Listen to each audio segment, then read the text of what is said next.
Shalom jemaat yang terkasih, kembali lagi dalam renungan tekad temukan kebenaran Allah yang dahsyat. Mari kita berdoa. Kami datang ke hadapan hadirat-Mu Tuhan, kami mengucap syukur untuk kebaikan Tuhan, untuk kasih setia Tuhan, dan untuk anugerah Tuhan yang terus mengalir dalam kehidupan kami. Pada saat ini kami rindu mendengarkan suara Tuhan, mendengarkan kebenaran firman-Mu, berbicara kepada masing-masing pribadi kami. Berbicaralah Tuhan, kami siap. Biarlah Roh Kudus Tuhan menolong kami memahami suara-Mu. Dalam nama Tuhan Yesus kami berdoa. Amin. Bacaan hari ini terambil dari Imamat 18 ayatnya yang ketiga. Janganlah kamu berbuat seperti yang diperbuat orang di tanah Mesir, di mana kamu diam dahulu. Juga janganlah kamu berbuat seperti yang diperbuat orang di tanah Kanaan, kemana aku membawa kamu. Janganlah kamu hidup menurut kebiasaan mereka. Dalam kitab Imamat pasal 18, Tuhan berulang kali menegaskan kalimat, Akulah Tuhan Allahmu. Kalimat ini tentu bukan sekedar penutup perintah, tetapi merupakan dasar mengapa umat Tuhan harus hidup berbeda. Tuhan sedang membentuk identitas umatnya di tengah bangsa-bangsa yang tidak mengenal Allah dan hidup tanpa kekudusan moral. Ayat 3 menegaskan, janganlah kamu berbuat seperti yang diperbuat orang di tanah Mesir, di mana kamu diam dahulu.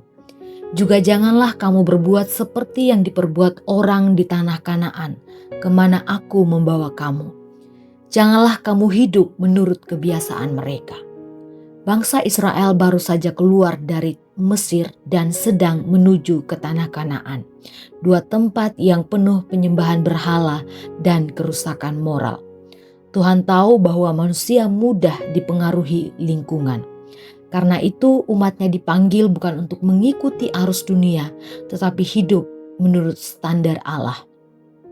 Firman Tuhan yang kita baca hari ini mengingatkan bahwa Tuhan tidak memanggil umatnya hanya untuk tidak menjadi serupa dengan dunia, tetapi Tuhan memanggil kita untuk mengalami sebuah pembaharuan rohani dan mencerminkan karakternya.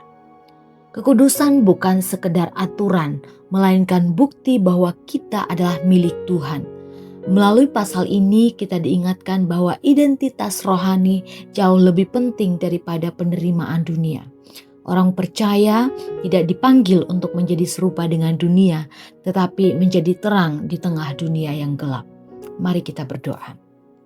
Terima kasih untuk firman-Mu Tuhan, untuk peringatan yang selalu Engkau tanamkan di dalam hati kami, baik secara langsung maupun di dalam perenungan firman Tuhan kami saat teduh pribadi.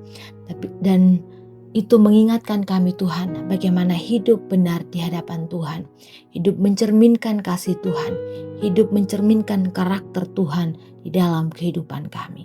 Tuhan tolonglah kami karena kami manusia lemah, kami terbatas, kami seringkali terbawa dengan arus. Tapi bersama-sama dengan Engkau dan setiap firman yang menyapa kami tahu itu adalah panggilan untuk kami untuk tetap berada pada jalur yang Tuhan sudah tentukan bagi kami. Tolonglah kami Tuhan. Di dalam nama Tuhan Yesus kami berdoa. Amin. Selamat melakukan kebenaran Allah yang dahsyat. Tuhan Yesus memberkati.